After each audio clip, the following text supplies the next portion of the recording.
Ayun na, pangatlong balik na yan. Ayun o. Oo, tinigilan nila. Likod na ng bahay.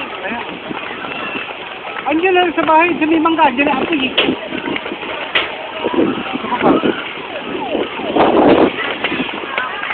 Laki no. Nakita ba? Araw ko.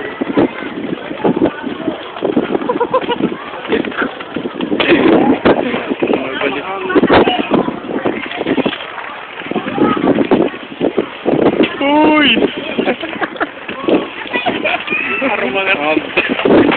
Parang turista lang eh.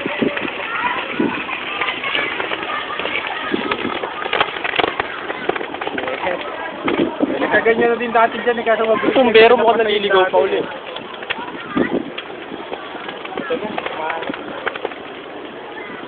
Yung hangin pa naman papunta sa atin. Hindi mo ka. Wala ka sa focus.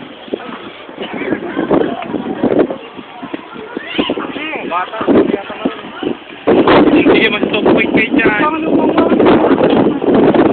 Kung hindi ko alam na ibang bumbero kung nasa dadan eh. Hindi ko matay-matay. Hindi nga sa malayo.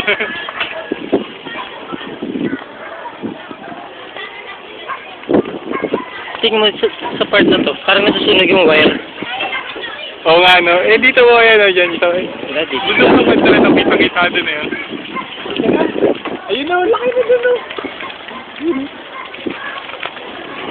Shit!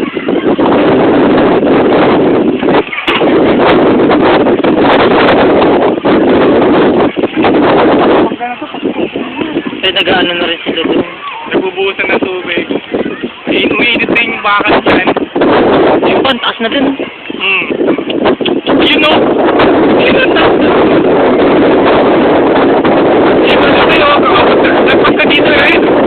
Lumalagpas ka sa bubong eh. 2 floor yung bahay na yun ha. Wala may tutulog. Kailangan natin ng ano eh. Hindi na tubig yung pampatay dyan. Dapat yung chemical ano, na eh. ikutan siya, ikutan eh.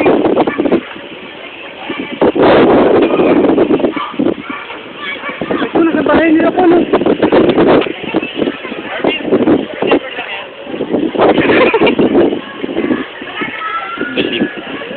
Sakit na sa mata. Naramdaman ko na.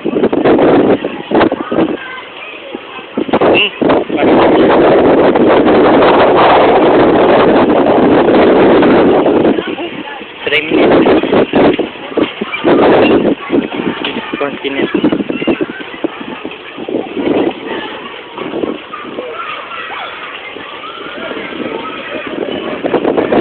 Naramdaman ko na init oh.